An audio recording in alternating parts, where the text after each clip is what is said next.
Q Review Print Speaking to the Blind, celebrating 40 years of audio newspaper production. Welcome to this week's edition of the Herald Scotland podcast, recorded at the Bishopbriggs Media Centre by our amazing volunteers. You can get in touch with us via Facebook, Twitter or Instagram using @CuneReview, that is @CuandReview. You can also contact us directly by emailing information@cunereview.com.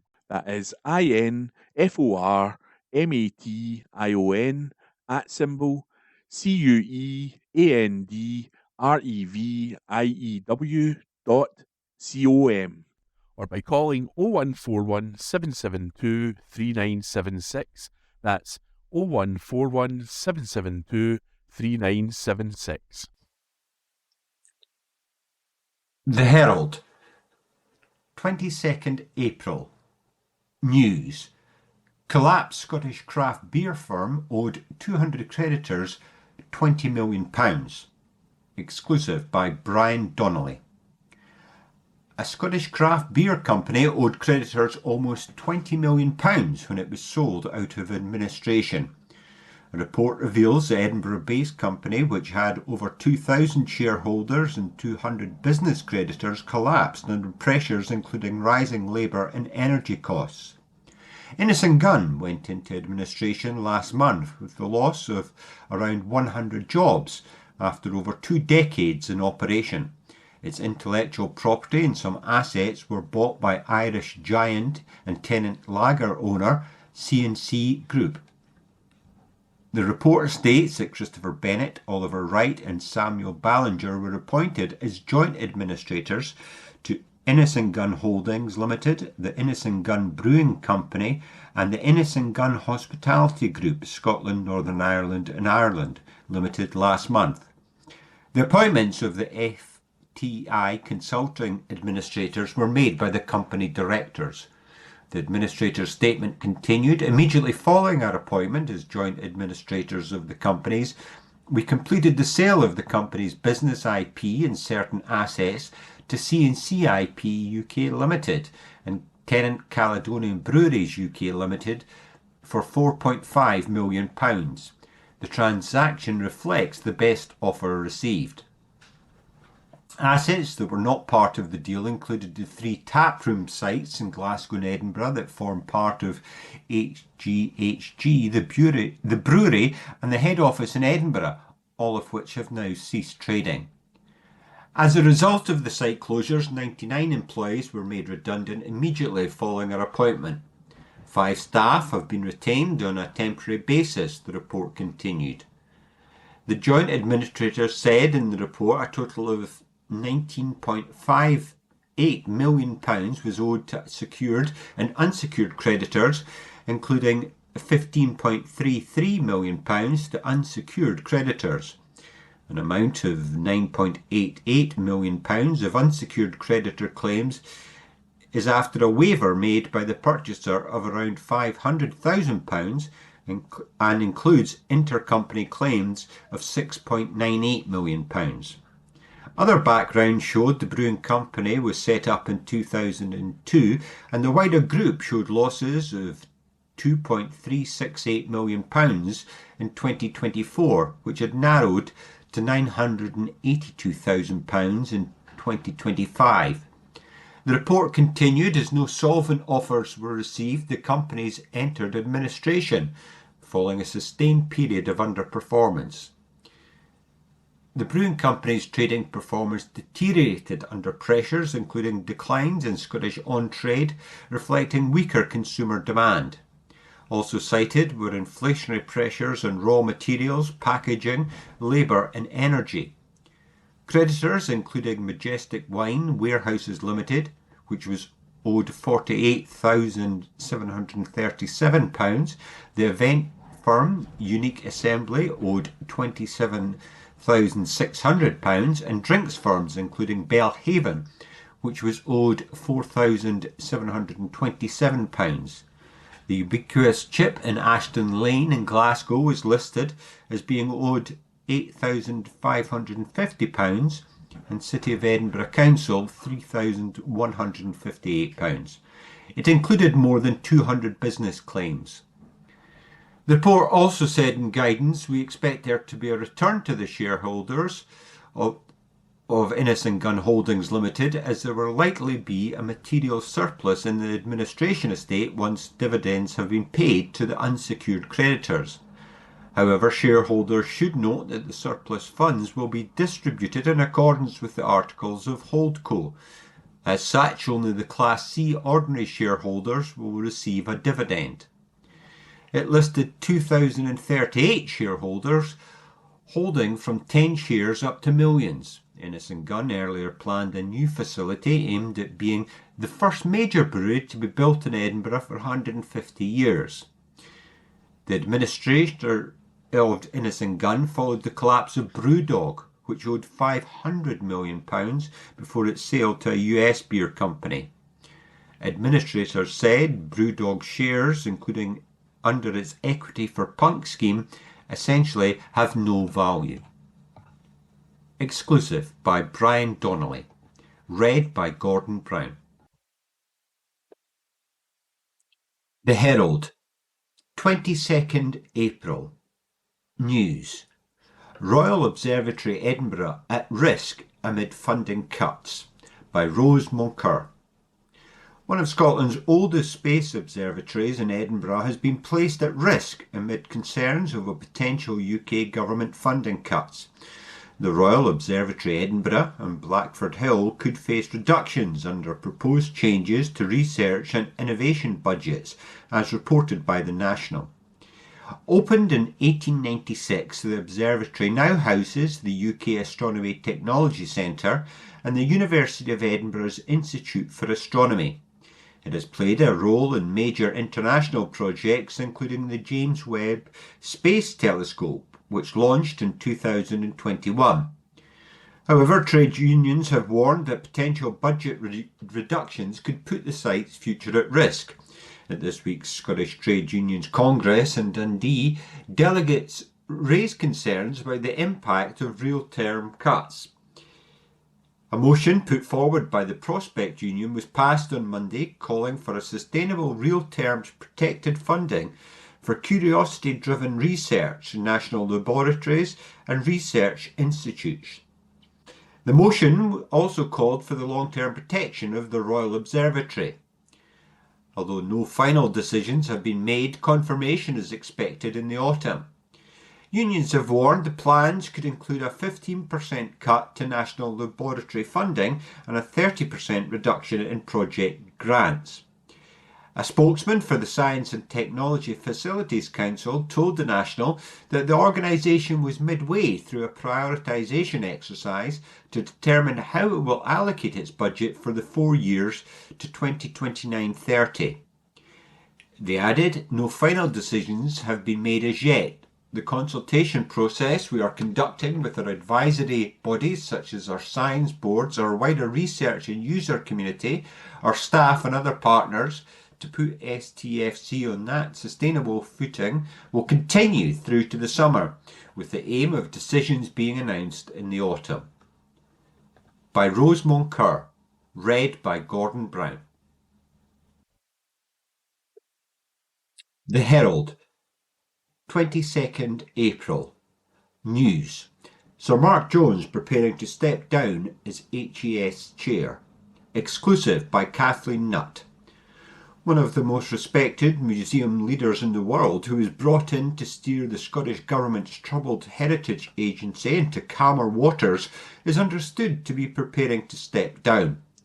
Sir Mark Jones was appointed by Culture Secretary Angus Robertson as the chair of Historic Environment Scotland, HES, in September last year, following the resignation of its former chair, Hugh Hall, who resigned several months before his tenure was due to end. It is understood Sir Mark was considering leaving the role ahead of the election on May the 7th, but the Scottish Government persuaded him to remain in post until after polling day. One insider said he may be persuaded to stay on until a successor is found. He has found it very difficult. There are many people resistant to change, the Herald was told. The prospect of Sir Mark's departure structure will be a major blow for the Scottish Government, with officials and ministers faced with finding a suitable successor to lead the crisis-hit quango. Announcing his appointment last year, Mr Robertson said Sir Mark's wealth of leadership experience made him the ideal candidate to lead HES at a time of change and opportunity for the organisation.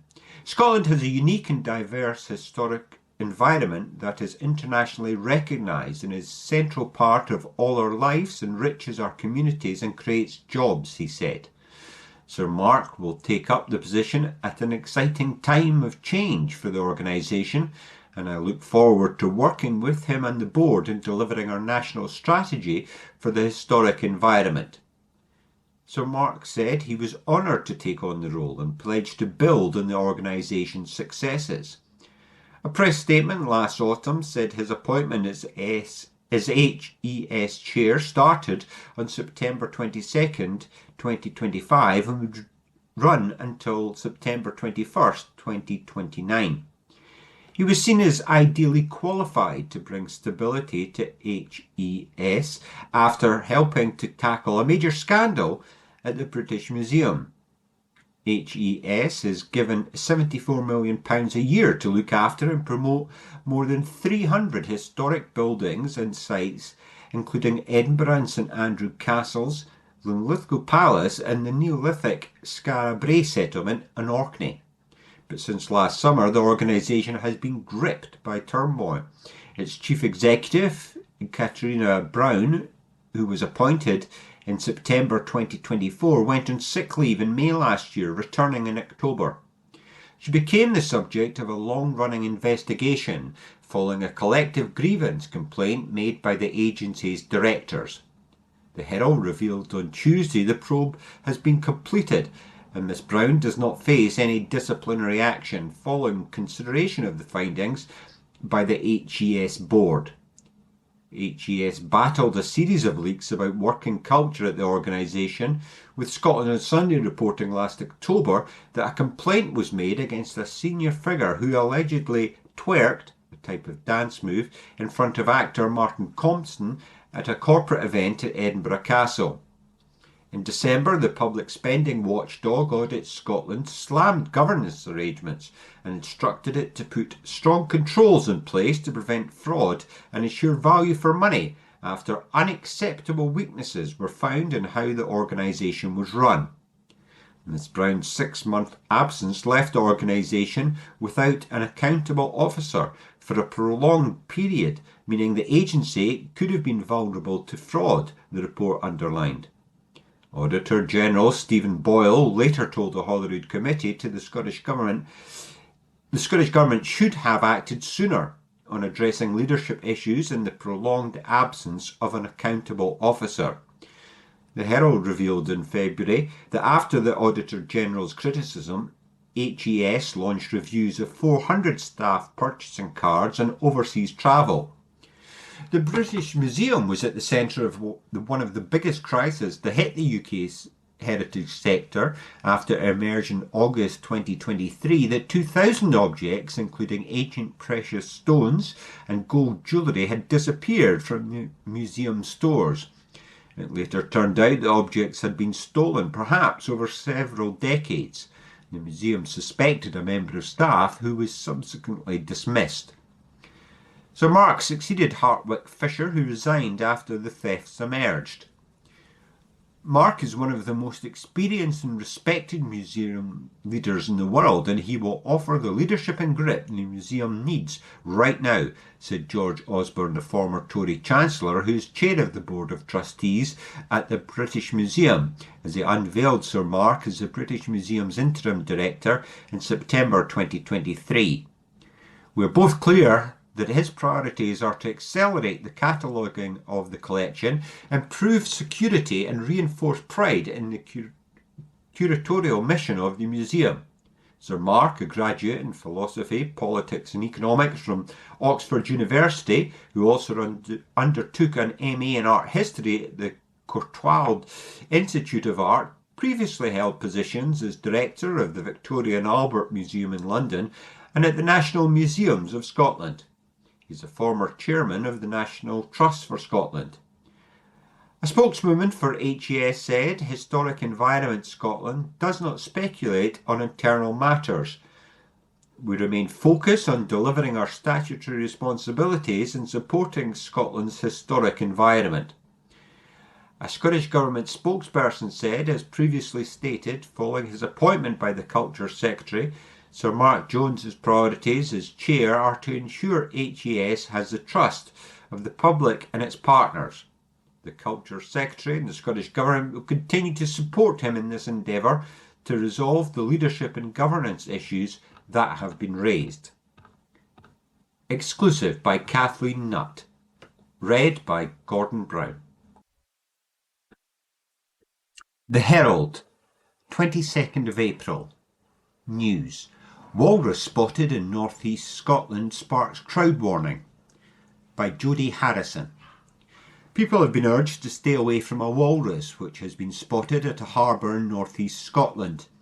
British Divers Marine Life Rescue, BDMLR, says the animal is likely to be one seen recently in Orkney and is thought to be injured. The group warned that crowds attempting to see the marine animal could lead it to becoming distressed. The walrus is likely a young animal which needs time to rest and recuperate. Walruses are occasional visitors to UK waters, with BDMLR saying sightings are increasing due to climate change in the Arctic. The juvenile animal was spotted at a jetty in the northeast on Tuesday and is thought to be the same walrus seen on the Isle of Stronsay last Friday. BDMLR said it is awaiting photo identification to confirm the animal's identity. The group said in a statement, as with previous Arctic visitors, this is likely a young animal travelling in unfamiliar waters. These animals rely heavily on undisturbed rest to conserve energy during long journeys. Unfortunately, past incidents have shown that even with management in place, disturbance can and does still occur. Crowds, noise, drones and attempts to get closer for photos can cause the animals significant stress, sometimes forcing them back into the water prematurely or preventing them from resting altogether. BDMLR added that walruses are protected by law from disturbance. Animal rescuers advise people to keep at least 100 metres away from the Arctic animal on land, at sea and in the air, including by drone. Walrus watchers should also stay quiet and avoid sudden movements. Keep dogs on leads and avoid getting between the animal and the sea. They also urged people not to publicise the location to prevent crowds and other potential disturbance. BDMLR said, "We urge the public to help by giving this animal the space needed to rest, recuperate its energy and continue its journey safely when ready. If disturbance is witnessed, it should be reported to Police Scotland via 999 ongoing incidents or 101 non-urgent." By Jodie Harrison. Read by Gordon Brown.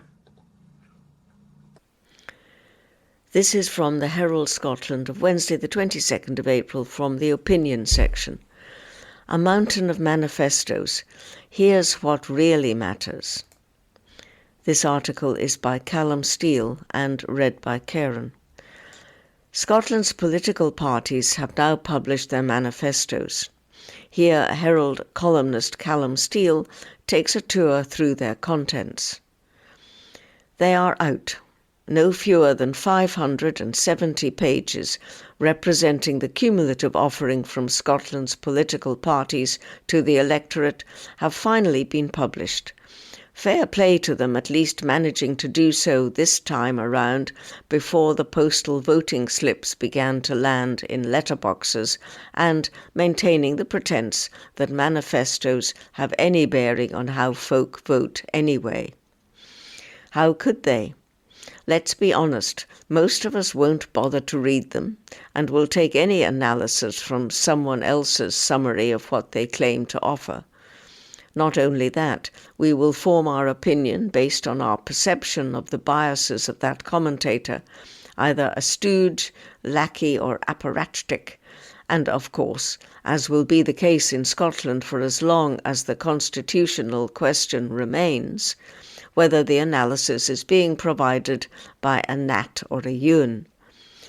A smattering of die-hard activists will proclaim their own manifesto like it came from the Mount itself, but folk like that are best treated with a healthy suspicion, as critical thinking tends not to be something they are blessed with. You can tell that Reform are new to this manifesto caper, as theirs runs to a mere 34 pages, and almost half of them are filled with glossy pictures to pad the thing out. The Greens, by comparison, have crammed theirs into 168 pages. Lest you think them serious, nearly 40% of them contain doodles and drawings to try to distract you from the actual words. A drawing of a brain sits beside the chapter on mental health, a bus for the one on transport. Clearly not having a clue about the economy, that section has a drawing of a bloke in an apron holding a plate and a cup. No, I don't get it either. It wouldn't be the Greens, of course, without some trans pitch and a claim that waiting lists for gender-affirming care run to 200 years is as hilarious as it is preposterous. But for all that, the cherry on the cake is the full page dedicated to a drawing of a uterus, indicating that they at least have some concept of what a woman is. How that will land with the woo-woo element of their base, we will just have to wonder. The other parties go big on smiling photos of their leaders, with Malcolm Offord and Alex Cole-Hamilton in a league of their own in the sartorial stakes. Russell Findlay has dispensed with a tie for the most part in what is obviously a deliberate man-of-the-people presentation that must make old-school Tories cringe. They could probably live with the open collar if the trousers at least had an iron run over them, but clearly he rates his appearance as highly as his party's chances. Anas Sarwar, on the other hand, goes full-on Mr. Ben, with his multiple uniform changes in the Labour offering, from hospital scrubs to lab coats, hard hats to high-vis. There is hardly a job he's not cosplayed, but he has to hope that the snap of him sitting on a dumper truck is not an unfortunate metaphor for how the electorate will treat his party on May the 7th. Very obviously, what other parties write in their manifestos matters even less in this election than others. They know they aren't going to win and go through the whole rigmarole largely because they feel they have to. The SNP look set to romp the count, and it is theirs that will quite rightly be subject to the greatest scrutiny, if not before the election, certainly after it. There have, as I predicted, been some eye-catching headlines from the SNP, with the price cap on certain essential food items being the one most have latched onto. This will suit John Swinney, as it matters not that the policy hasn't been thought out. If it had been, the top 20 items of this mystery basket would roll off the tongue with ease. As it is, after bread, milk and pasta, we are left to scratch our heads as to what the other 17 might be. And if it stretches to the full 50 suggested, I reckon a bottle of decent Bordeaux could well make the cut. The point is, people are talking about it, and even if those talking points themselves pour bucket loads of cold water on it, not just as an incoherent policy, but one they are likely to never be able to implement, it does mean other things are escaping scrutiny. The SNP have been around the block long enough for this not to be an accident, meaning we should look more closely at what else has been left unsaid and implied rather than headlined. We will reduce the number of public bodies, better integrating services and reducing costs. may well look like a lazy throwaway line in what is, by any measure, an otherwise anodyne spiel, but it is arguably the one which has the potential to be the most significant. Setting aside the obvious parallels that will be drawn with police and fire reform, it is telling that there is no fantastical claim that reducing the number of public bodies will lead to an actual improvement in services.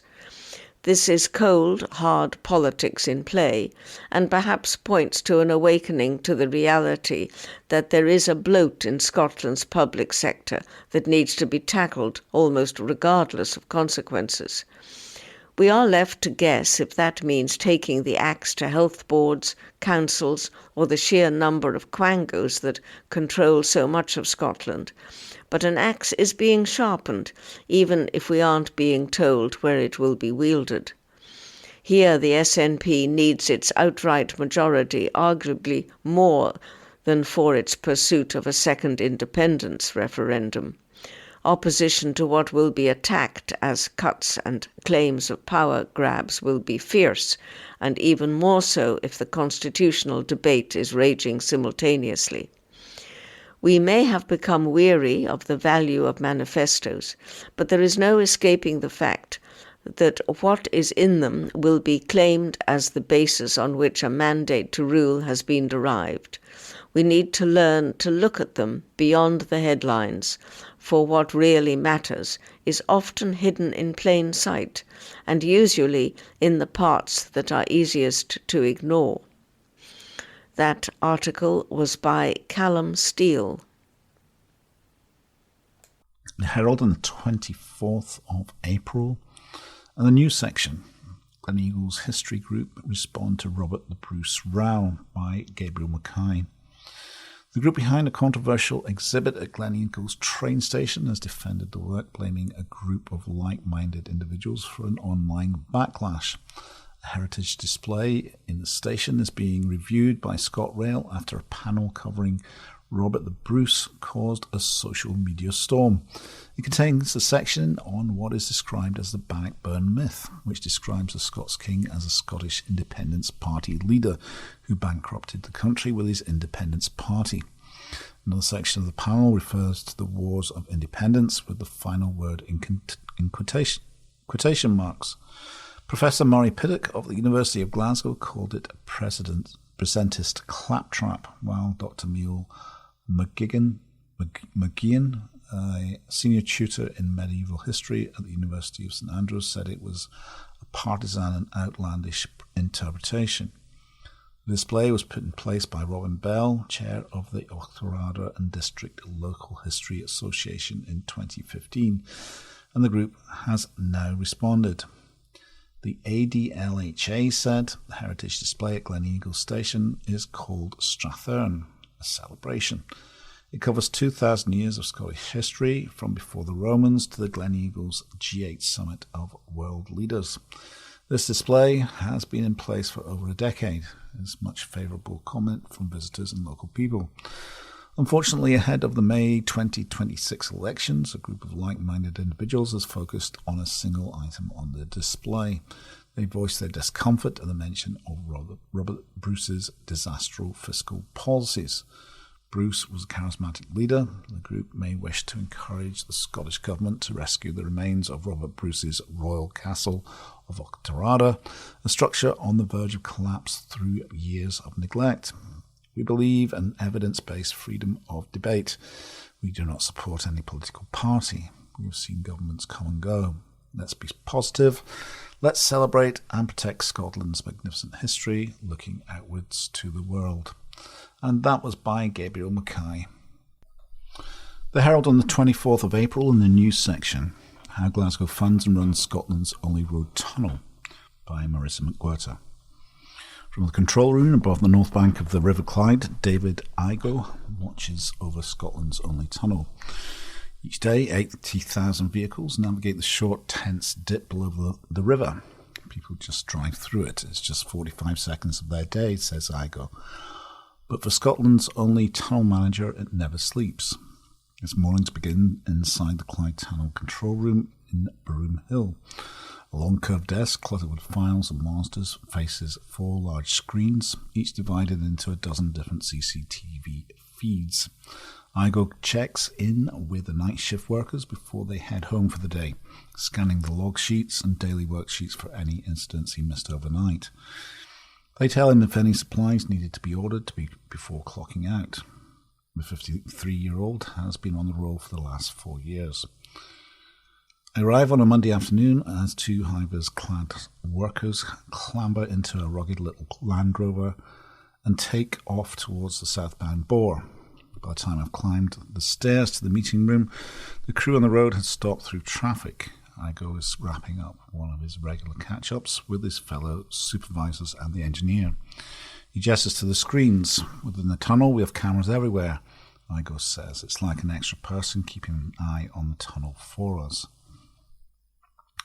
The VAID system, Video Automatic Incident Detection as it's called, flags anything out of the ordinary, keeping the control room alert to everything from broken down vehicles, smoke or fire, to pedestrians or drivers travelling in the wrong direction. On the screen, we watch the 2 crew members hop out of the maintenance vehicle to repair a pothole. VAID alarm sounds. The pair quickly fill the crater with tarmac, then reverse over it a few times to compact it before zipping off to reopen the tunnel. This is a pothole we are aware of, so we're just patching it and waiting for the night shift to come in and do a proper repair, Igo explains. It doesn't take long to sort a pothole. Like most road services in Glasgow, the tunnel's surface is pitted and pockmarked. Despite being the only tunnel in the country, responsibility for it lies at the feet of Glasgow City Council, creating a deficit of about £860,000 each year. The Scottish Government funding formula treats the 762-metre crossing linking the south and west of Glasgow the same as the 762 metres of local road anywhere in the country, interchangeable with a stretch of tarmac linking 2 rural villages. Tunnel is a legal term, says Igo. Because it's a tunnel, we have to have pumps, fans, fire drills, and people monitoring it. Everything else you drive through is an underpass. The tunnel needs to be staffed 24/7. It comprises 2 tunnel bores, safety equipment, 2 ventilation buildings, an operational control room, and an office block. The complex also includes separate pedestrian and cycle tunnels running beneath the river alongside the road bores. There are 16 staff members overall who rotate on a monthly basis between control room and patrol duties. The work is most dynamic at peak times. Rush hour can start at 6 in the morning and carries right through until 9:30 at least, says Igo. Just after lunchtime, it's still fairly busy, but not too bad. Early evening from 3:30 until 7 o'clock, it's rush hour again. Very busy. There is usually one person manning the operations centre. He's not allowed to leave during the shift, said Igo. The control room has its own kitchen and bathroom to accommodate. The 2 on patrol duty navigate the site in 90-minute cycles, hunting for potholes, broken down cars, litter, graffiti and flooded underpasses. Dealing with graffiti is more of a migraine than a headache. The other week, a life-saving defibrillator in the tunnel was targeted by vandals. Someone had spray-painted over it entirely, rendering it useless, until cleansing workers could come out and clean it off. You couldn't even read the instructions or get the code to open it, Igo says, shaking his head. A product of 1960s engineering, the Clyde Tunnel's tight geometry and limited escape routes have placed it in one of the highest risk classifications for UK road tunnels, Category D. One of the key things the controllers are looking out for is vehicles that have been banned, like fuel tankers or gas tankers, anything that could cause a large explosion, major fire or toxic gas release. They also keep an eye out for overheight vehicles, anything that exceeds the 15-foot restriction. If the controller sees, say, a fuel tanker, he hits the red lights. That can be as often as twice a day, says Igo.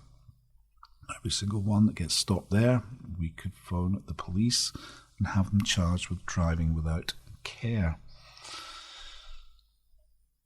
If a driver were to skirt the red light and continue into the tunnel, a solid impact beam would peel off the roof clean off the HGV. We actually had one guy come up here and slam it into it and get stuck, Igo recalls. It's one of our biggest problems, he adds. Another guy drove his HGV right through the tunnel and caused about £40,000 worth of damage, smashing lights. He was very lucky he never got stuck in the impact beam. The modern sensors, lasers and CCTV work in synchronized operation with some of the tunnel's original infrastructure. Inside the vent buildings are great blue steel fans with the power of a clothes dryer. They switch on and off automatically depending on the amount of carbon monoxide in the tunnel from the rush hour pollution. If there's a smoking vehicle, the visibility detection will sense the fumes and set off the fans. They slowly thunder into life, blowing the toxic air from the vents at the side of the road, sucking it up through the extraction fans and blowing it out the top of the building. They're all 63 years old and still working perfectly, says Igo proudly. The Clyde Tunnel was one of Glasgow's mid-century highway mega projects. It was dreamed up by the Glasgow Corporation in 1945 as a way to replace the governing white-inch vehicle ferries that were buckling under the strain of post-war car growth. It had to be a tunnel rather than a bridge because the Clyde was still a working shipping channel.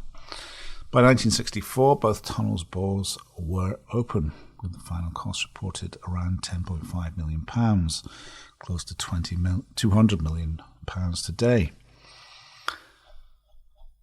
The tunnel was never a national project, so despite its national importance, it's just another stretch of local A road on paper.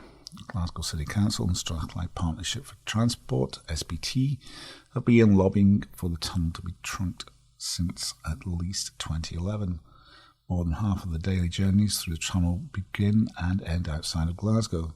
Today it swallows about 10% of Glasgow's road maintenance budget. In 2023, SNP councillor Rory Kelly, Glasgow's convener for neighbourhood services, wrote to the Scottish Government raising the alarm about the recurring six-figure funding gap caused by the tunnel. He stressed that officials had identified around £16 million of essential repairs required for the 6-decade-old structure, on top of day-to-day operating costs, and argued again that it should be funded like a trunk road. He warned that tolls would need to be considered to cover the shortfall. A spokesperson for the council said discussions on Clyde Tunnel funding arrangements had been ongoing.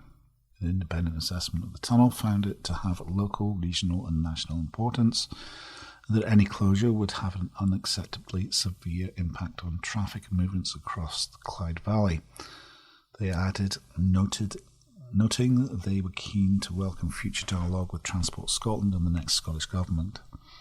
Officials have earmarked £4 million across 2024 and 2025 for structural repairs and safety modifications in the tunnel itself, more than £1 million between 2023/24 and 2024/25 to upgrade the ageing operational buildings. Igo has used the recent capital package to replace the CCTV system, install IP telephones, and a new supervisory control SCADA system, switch thousands of halogen lights to LEDs. He says cuts the tunnel's lighting power use to about a quarter of previous levels. EDF Energy, the council's electricity supplier, was on the case right away. They were suspicious I'd done something, so they came and read my meter every week for a month, he laughs. The bill had also dropped to a quarter of what it was, alongside the energy usage. On the campaign trail in Glasgow this month, John Swinney promised that if an SNP government were returned to power, they would take on responsibility for maintaining the Clyde Tunnel. An SNP spokesperson said the offer would free around £1 million of cost to the local authority, closing the revenue gap that has left Glasgow contemplating unpopular fixes and meaning there should be no need for the council to implement congestion charges to fund maintenance. Scottish Labour leader Anas Sarwar cast a pledge as another front in the SNP's continuing war on motorists and its chronic underfunding of Glasgow and councils across Scotland. He argues that while the SNP now says it will not toll the Clyde Tunnel, it is still pressing ahead with congestion charges for Glasgow, which he says would hit drivers from Ayrshire, Lanarkshire, East Renfrewshire and Eastern Bartonshire, going to work, seeing family, meeting friends or getting to vital services like hospital appointments. Labour says it would block such charges and insists that if the SNP was serious about congestion, they would fix the mess they have made of buses and trains instead of continuing their war on motorists. The SNP has not spelt out whether the mechanism will be a trunking order, a bespoke maintenance grant, or an agency agreement. In the meantime, the Clyde Tunnel is technically a private road governed by city bylaws. It's what allows IGO and the team the freedom to stop and control the traffic for short bursts, even to take pictures. Yes, he says, we suit up in high-vis and drive to the mouth of the crossing. Down at the tunnel, IGO points out the new LED lights, explaining the uprighter as you leave the mouth of the tunnel so drivers don't get dazzled, and they dim at night. When I ask IGO what his favourite thing about his work is, he tells me every day is different, and I finally have some money to make upgrades, he adds. And that was by Marissa McWhirter.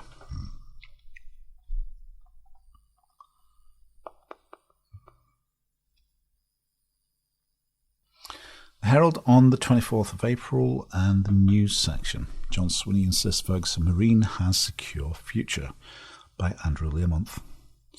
John Swinney has insisted Ferguson Marine has a secure future despite the yard being frozen out of bidding for a major CalMac ferry contract because of delays in getting the botched Glen Rosa into the water.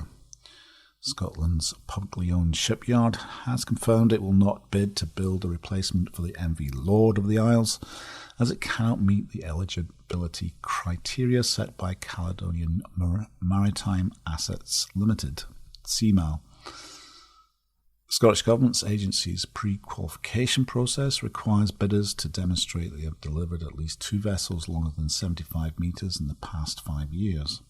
However, this does not include ships still under construction. Ferguson Marine delivered the MV Glen Sannox on November 2024, but its sister vessel, the MV Glen Rosa, is not due for completion until later this year, despite having been ordered in 2015. The yard's chief executive, Graham Thompson, said the criteria effectively ruled out UK shipbuilders altogether. While we were eager to bring this project back to the Clyde, a rigorous review of the tender pre-qualification criteria indicates that, in our view, it's unlikely that any UK shipbuilder would meet the stipulated minimum qualification requirements. The original vessel was built here at Ferguson's and has served the CalMac fleet for 36 years, a testament to the enduring quality of Scottish craftsmanship. However, without a procurement model that scores UK social and economic value and builds domestic supply chain resilience, which is in line with government nationwide guidance, UK shipyards remain at a disadvantage against heavy subsidised foreign competitors. The GMB, which represents workers at Ferguson Marine, called for the tender process to be halted. Louise Gilmore, GMB Scotland Secretary, said, "It beggars belief that a Scottish public body would bar a publicly owned Scottish shipyard from even bidding to build a Scottish ferry."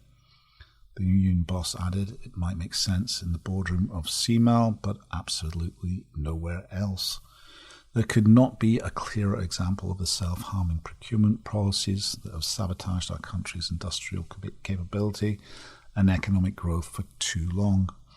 She added there can be no other country in the world as happy to send contracts abroad instead of using them to support jobs, apprenticeships and communities at home. Taxpayers deserve value for money, but the bottom line of any bid means nothing if the social and economic value to our communities is not properly taken into account.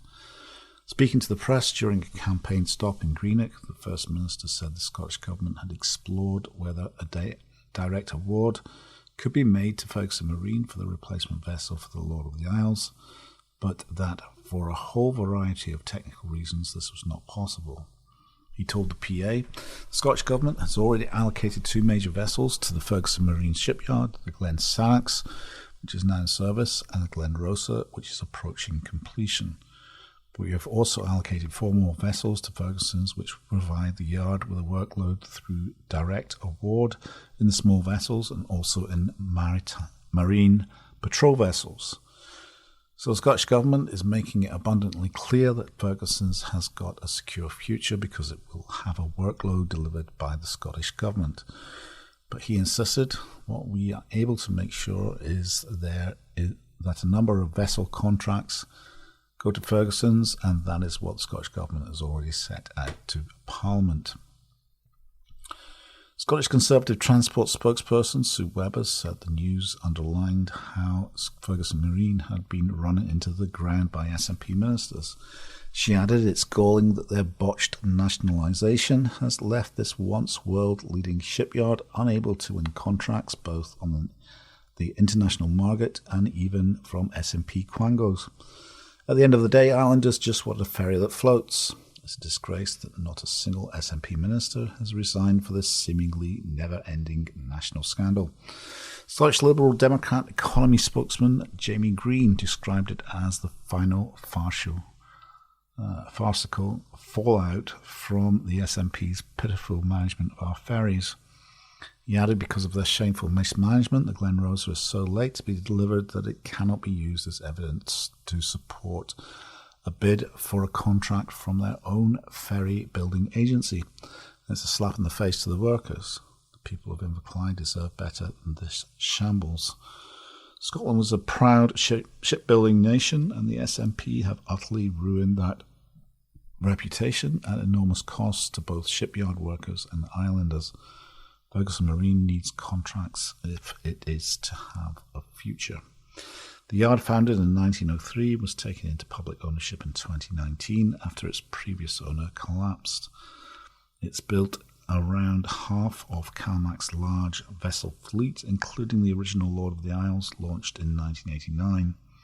However, it's faced persistent challenges competing with overseas yards, which industry figures say can undercut UK competitors by 10 to 20% due to state support, tax advantages and lower labour costs. Since 2022, ferry contracts worth around £570 million have been awarded to shipyards in Turkey, Poland and China, while other publicly funded vessels, including the Northern Lighthouse board ship and Royal Navy support vessels, have also gone abroad. Seamal defended its approach, saying the criteria had been designed to ensure the best outcome for island communities. The agency has also argued that incorporating social value scoring into the evaluation could conflict with procurement rules requiring equal treatment and non-discrimination between bidders. And that was by Andrew Learmonth. The Herald on the 24th of April and the news section. Wonka experience created to stand trial charged with sex attacks by Grant McCabe. The man behind an infamous Willy Wonka experience event is to stand trial charged with sex attacks on a woman and two teenagers. William Coole, 38, faces the allegations which span a near 18-year period. He is first said to have molested a 14-year-old boy in Glasgow's Gorbals, including a secluded area near the city's Sheriff Court, on December 1, 2006. Coole is then accused of sexually assaulting a 16-year-old girl at property in the city's East End on July 7, 2024. This features claims he repeatedly touched her leg, tried to kiss her, seized her body and pushed her against a wall. Coole is also alleged to have raped a woman on that date at the same address. She's said to have been intoxicated and incapable of consenting. He faces an alternative accusation to the rape charge of sexual assault. The case called for a hearing at the High Court in Glasgow. Coole's lawyer, Andrew Crosby, pled not guilty on his behalf. Both the defence advocate and prosecutor, Alan Mackay, agreed a trial could be fixed. Lord Arthurson went on to set a date, and the case is scheduled to begin in June 2027. Coole of the city's Knightswood remains on bail meantime. Coole made news across the world in 2024 after photos of his bizarre Wonka event at £35 a ticket went viral on social media. The Willy's Chocolate Experience has been advertised with fantasy images of sweetie-themed worlds inspired by the Roald Dahl character and the Wonka films. Families were instead confronted with an abandoned and empty warehouse in Glasgow, filled with drab props and actors reading from an AI-generated script. And that was by Grant McCabe. From the Herald, Monday 27th of April 2026, Sports Section. Leanne Ross squad demand amid Glasgow City's title battle, by Alison McConnell. Glasgow City manager Leanne Ross has said that the full Petershill squad will be needed as City look to overhaul Hearts and snatch the title. Ross's side plays Celtic on Wednesday night, 24 hours after league leaders Hearts play Partick Thistle. And Ross has said that the January window transfer was used to bolster City's squad, expected such a tight scenario to unfold at this stage of the season. It's hugely important, she said. We've been banging on about this all season, but we made sure that we had a strong squad and we strengthened again in the January window, knowing that this stage of the season is really difficult. The players have worked hard and some of them deserved a chance to start on Friday night and show what they can do. All 25 players that we have, bar those who have injuries, are fighting and pushing, so it's difficult to select a team. This is how it needs to be across the remaining games, because there's everything to play for. But it's a short space of time to prepare. But we need to go away and do a lot of work and get the team prepared. Come Wednesday night, we need to be ready and fighting for it. We're at home and we want to give it everything we've got. It's all still to play for, and there's huge games to come. I thought we had a good performance, but every game is really important now, added Ross. We had challenging results across the last 3 games, so you can see how hard we have worked across the international break. Rangers play Hibs on Wednesday night, with Leanne Crichton's side 4 points off Hearts after their defeat to Eva Oled's team on Friday night. There are 12 points still to play for, and we'll be fighting for every one of them, said the Rangers manager. At the bottom end of the table, Motherwell confirmed their SWPL survival with a 3-0 win over Hamilton Accies in the Lanarkshire derby. Lucy Ronald opened the scoring for Motherwell in the second half before Hamilton were reduced to 10 players when Shelley Campbell was shown a straight red card. Carla Boyce and Mason Blythe Clark added to Accies' difficulties with further goals. I think there was a clear handball at the second goal and a suspicion of frustration of offside. So it's pretty frustrating, said Accies manager Bobby Watson. I didn't see the sending off, but they had a few niggles before it. And then the next thing I was told was that Shelley had stamped on her. They had a striker who committed 6 fouls in the game with no yellow card.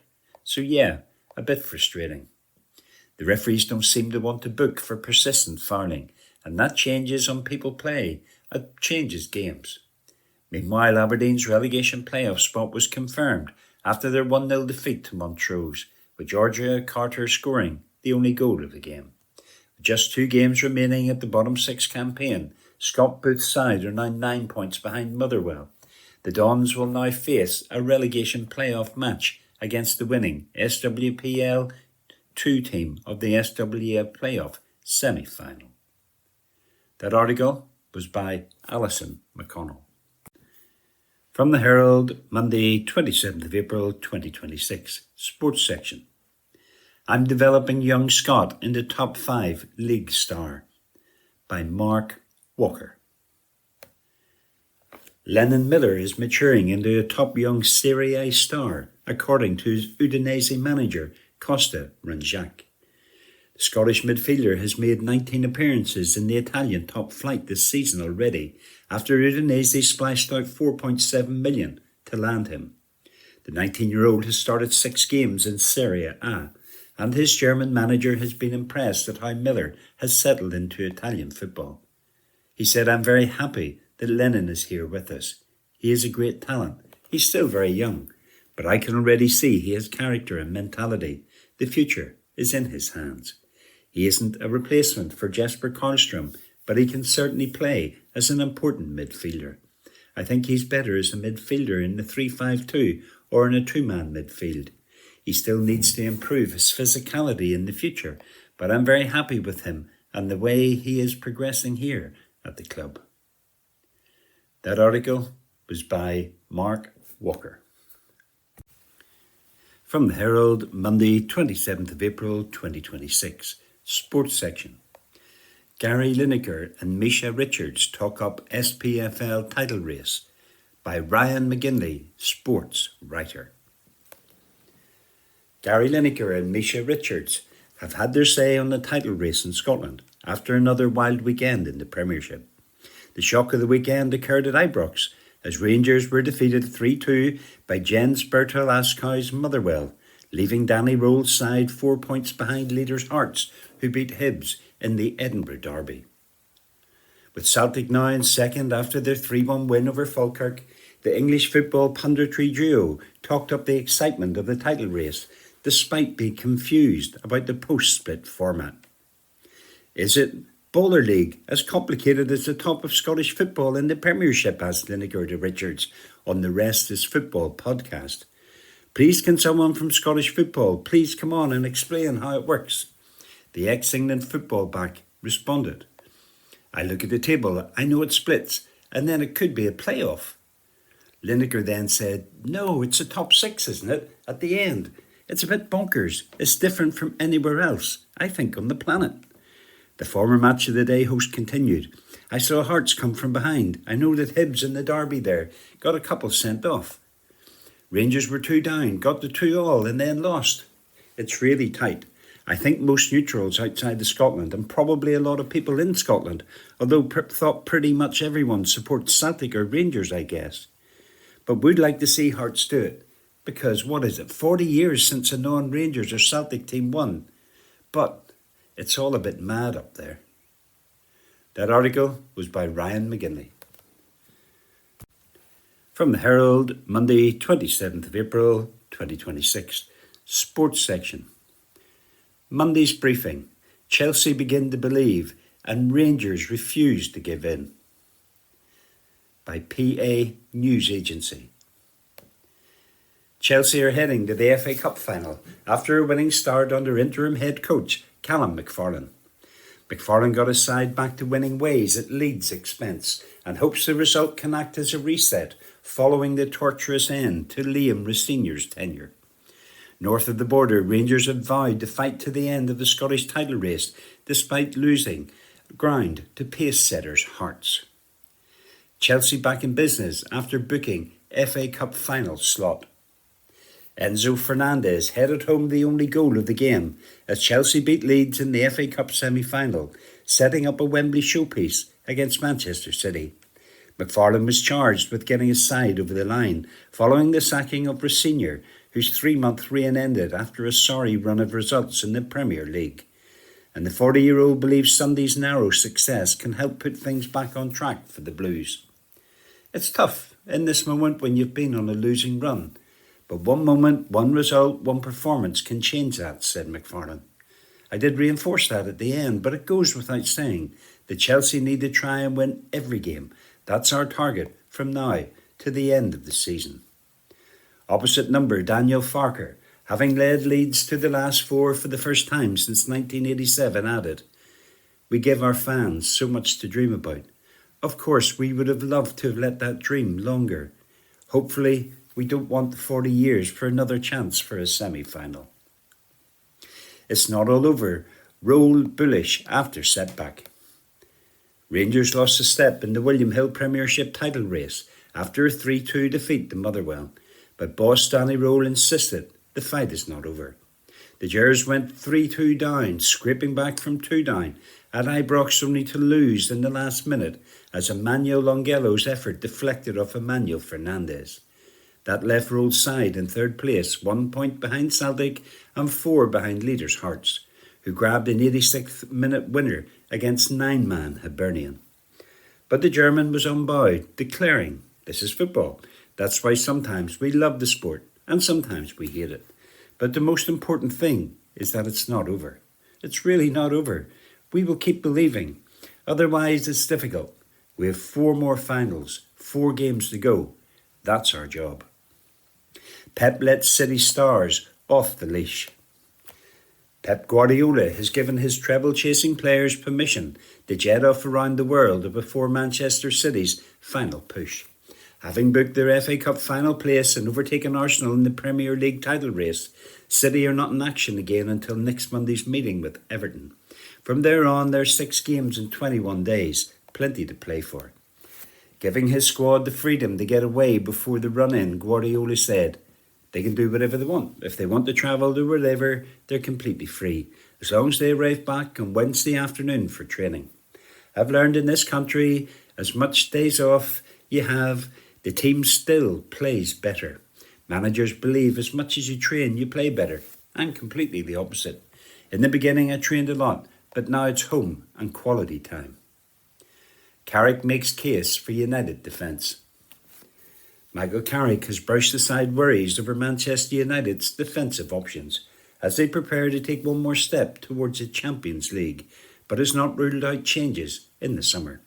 Third-placed United host Brentford on Monday as they look to seal their European spot, with question marks remaining over their back line.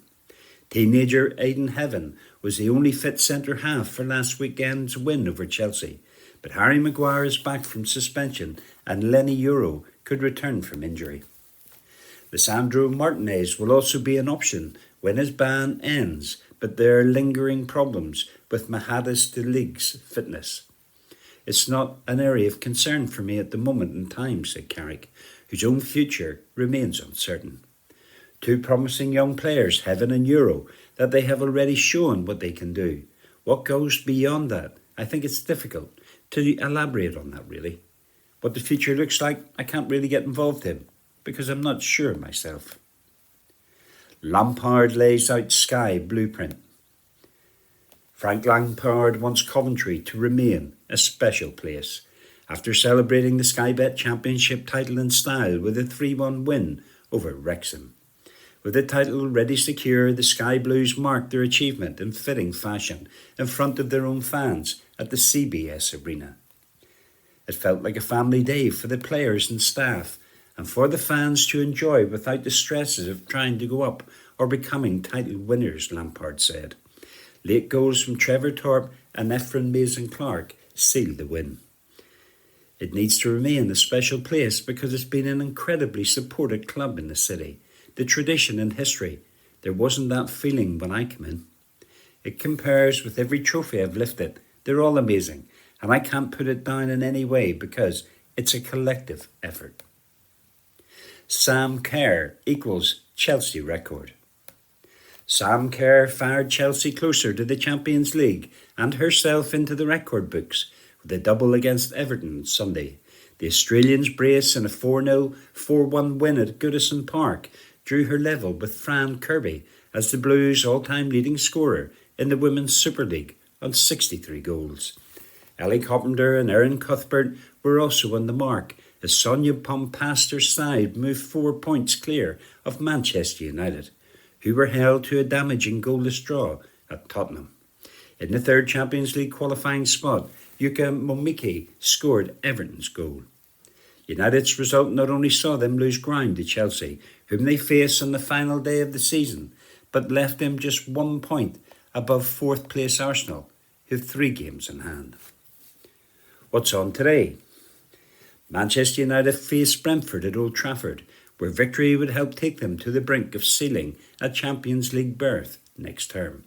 The fixture represents United's game in hand and fellow challengers Liverpool and Aston Villa, with victory enough to put them 3 clear in 3rd place. That article was by PA News Agency. From the Herald, Monday 27th of April 2026, Sports section. Ref watch verdict on Hibs red cards in Derby defeat to Hearts. By Blair Meikle, sports reporter. Both Hibs players red carded in yesterday's Heart of Midlothian win were deserved, according to one former referee, an ex-player. After taking an early lead through Martin Boyle, the home side were left with an uphill task when goalkeeper Raphael Salinger was red carded for denying a goal-scoring opportunity by handling outside the box. Hearts had been unable to equalise before half-time, but just after the break, the Easter Road men saw another man walk down the tunnel when Felix Paslak caught Benny Beningame with studs so to his thigh and earned a second booking. It still took the visitors time to break them down, but the equaliser came on 65 minutes when Saba Kerjota found Lawrence Shankland in the 6-yard box, and his flick came off Warren O'Hara and crossed the line. And the all-important winner was scored in 86 minutes. Kurjada again the provider, and Blair Spittle's effort deflecting past replacement goalkeeper Jordan Smith. Clearly the red cards had an impact on proceedings, and former referee Dermot Gallagher insists both were correct decisions.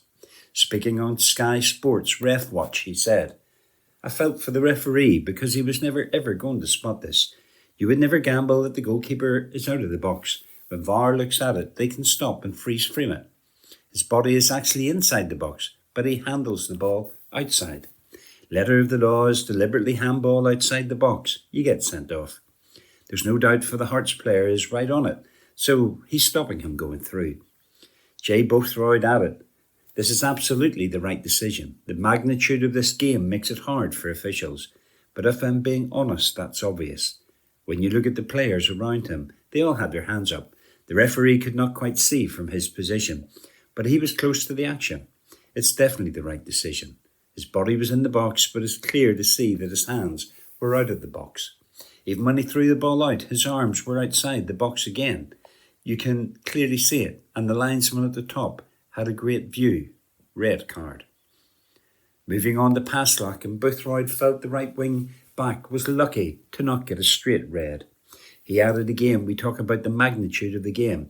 In an Edinburgh derby, the manager says to get stuck in and impose yourself on the game, but not to do reckless challenges. He was on a yellow card, and it was definitely a second booking. You could even give that as a straight red because his studs were up and he caught him on the thigh. It's very poor from the player." Asked if he would have given a straight red, Gallagher answered, "No, I think second yellow. What would you do on a yellow card?" This article was by Blair Meikle. From Herald Scotland, 23rd of April 2026, from the STEM section of the business section. Edinburgh Council branded website hosting ads for online casinos. Article by Joe Sullivan. A City of Edinburgh Council branded website has been used to promote online casinos that claim to bypass gambling safeguards, a report has found. The website, which previously promoted the Council's Neighbourhood Partnerships programme until 2019, was identified by the Local Democracy Reporting Service, LDRS. It is understood the City of Edinburgh Council is now aware of the site and confirms it no longer owns the web address. The website is believed to have been taken over by a third party in 2022, when it was used to advertise escort services under the same URL. By late 2025, the site appeared to have reverted to its original council-era design, but contained links promoting online casinos which claimed to bypass GameStop, the UK's national self-exclusion scheme designed to help people control problem gambling. GameStop allows users to block themselves from accessing online gambling services for periods ranging from 6 months to 5 years. All licensed online gambling operators in the UK are required by the Gambling Commission to take part in the scheme. Similar self-exclusion measures also apply to bookmakers, land-based casinos, arcades and bingo premises. Despite no longer being under council control, the website still displays branding associated with the Neighbourhood Partnerships programme, including logos for the City of Edinburgh Council, Police Scotland and NHS Lothian. Links to the webpage reportedly still remain accessible from several sections of the Council's website, including community resources and library pages. It is understood the Council has now begun work to remove those links as quickly as possible. The local authority now promotes its community partnership activity through a separate, updated website. And that article was written by Joe Sullivan. From Herald Scotland, 25th of April 2026, from the STEM section of the business section.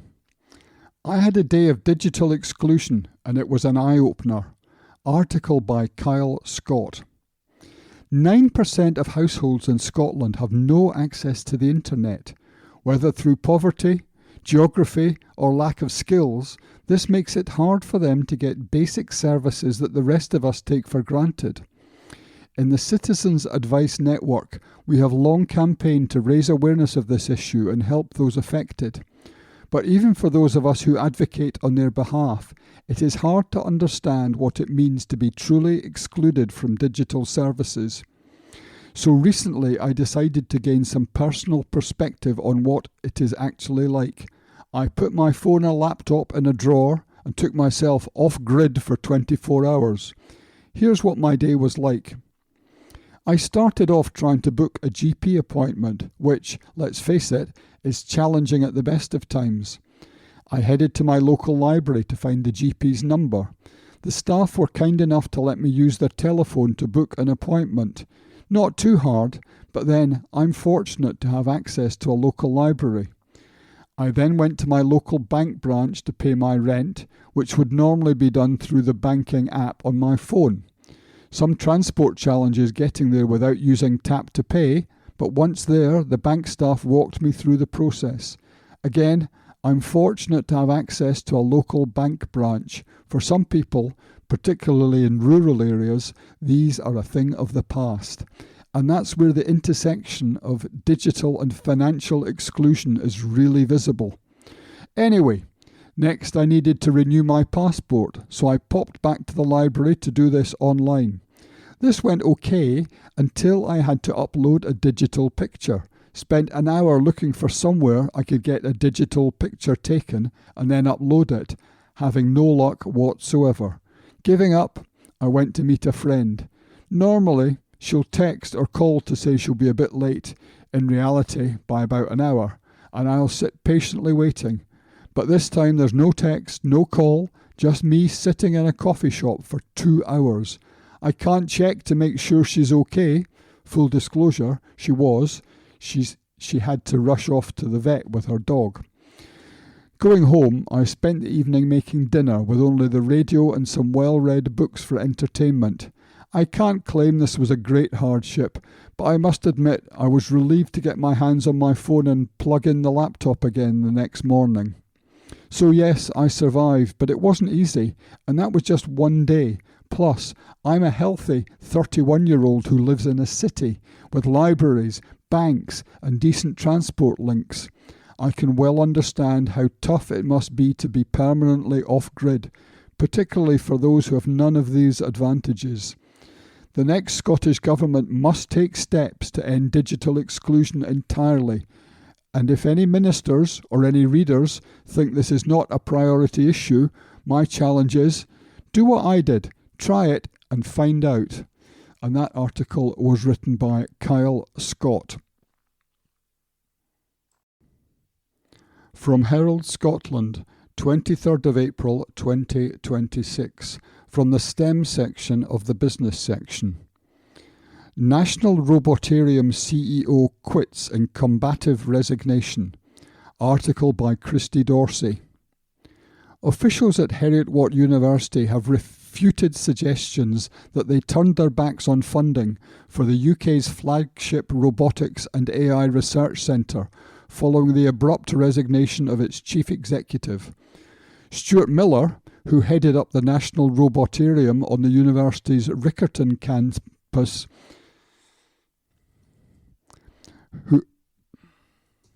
Stuart Miller, who had headed up the National Robotarium on the university's Riccarton campus since its inception in 2021, announced his resignation in a lengthy LinkedIn post in which he claimed that plans to apply for a multi-million funding package were discarded at the 11th hour.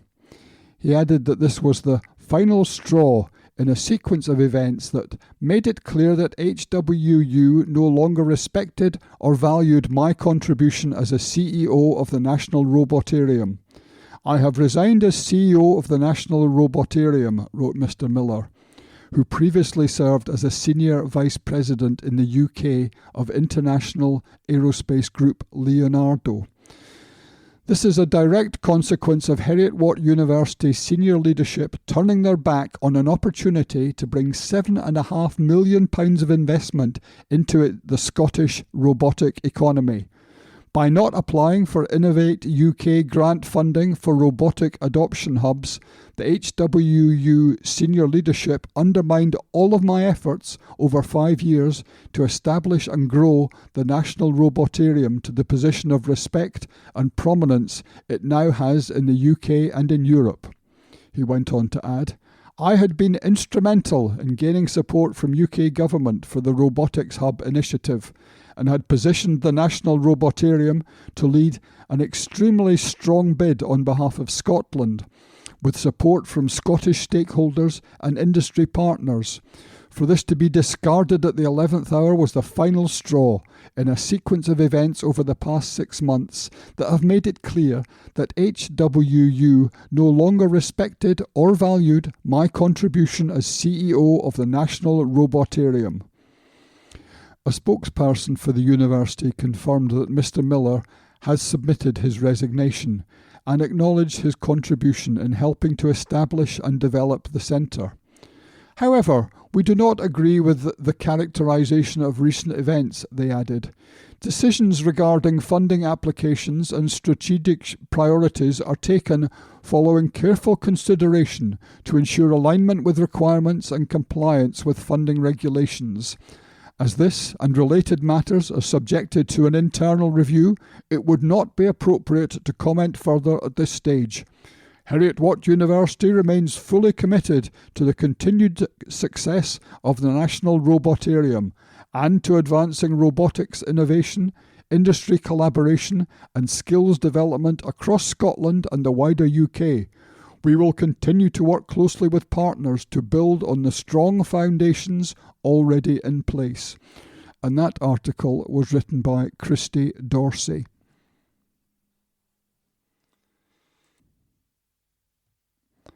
From Herald Scotland, 25th of April 2026. From the STEM section of the business section. Technology review. Shark Chill Pill Portable Fan. What is it? A compact multifunctional personal cooling device designed to keep you comfortable in warm conditions. Good points? One of the standout aspects is how it merges a fan, misting function and cooling plate into a single device. This layered approach means you can adapt your cooling depending on the situation. The cooling plate provides an immediate cooling sensation when placed against the skin, which is especially noticeable on your pulse points like the neck or wrists. The misting feature is subtle but useful, as it produces a fine spray that cools without leaving you damp, and the option to switch between constant and interval modes helps conserve water while still providing relief in dry heat. Fan airflow is impressively powerful for its size due to the multiple speed settings. It can go from a gentle breeze to a strong wind quickly, making it suitable for both indoor use and hotter outdoor conditions. It is compact, 4.5 centimetres by 8.41 by 11.2, which makes it easy to carry around, whether in a bag, pocket or hand, making it particularly suitable for travel, such as on trains or flights. Bad points. While the battery performs well on lower settings, up to 11 hours, it drains quickly at maximum power, 1.5 hours. So if you rely on the highest speed or combined features, then you'll need to recharge more often than expected. Best for those who want more than just a basic portable fan that directs cool air in a pointed direction. Avoid if you only need a simple but long-lasting fan for occasional use, as this device would be overkill. Score 8 out of 10. Shark Chill Pill Portable Fan, £129.99 from amazon.co.uk. And that article was written by Sean Dimmock. This is from the Herald Scotland of Tuesday the 28th of April from the news section. £4 million of drugs haul found on a lorry travelling from Scotland to Larne. This article is by Rebecca Black and read by Karen. A cross-border police effort has seen the seizure of a suspected £4 million drugs haul. The Police Service of Northern Ireland, the PSNI, worked with an An Garda Síochána in the operation, which saw the suspected cannabis discovered on a lorry travelling from Scotland to Larne, County Antrim, on Monday. A 53-year-old man has been arrested on suspicion of possession of the drugs, which are believed to have been destined for the Republic of Ireland. A PSNI spokesman said following the stop and search of a lorry travelling from Scotland to Larne Harbour on Monday, detectives located and seized suspected cannabis concealed within a large number of boxes. They said the 53-year-old was arrested at the scene on suspicion of possession of a Class B controlled drug and possession of a controlled drug with intent to supply. He remained in custody on Monday morning. We believe the drugs in this consignment were intended to supply various organised crime groups across the island of Ireland, the PSNI spokesman said. The Joint Agency Task Force was established with the aim of bringing a concerted and enhanced effort to tackle cross-jurisdictional organised crime. All partners within the task force are totally committed to working together to reduce the misery caused by drug smuggling and to dismantle the organised groups profiting from this type of criminality. They added, "We are delighted these drugs have been removed from our streets and that this income stream has been denied to the criminal network.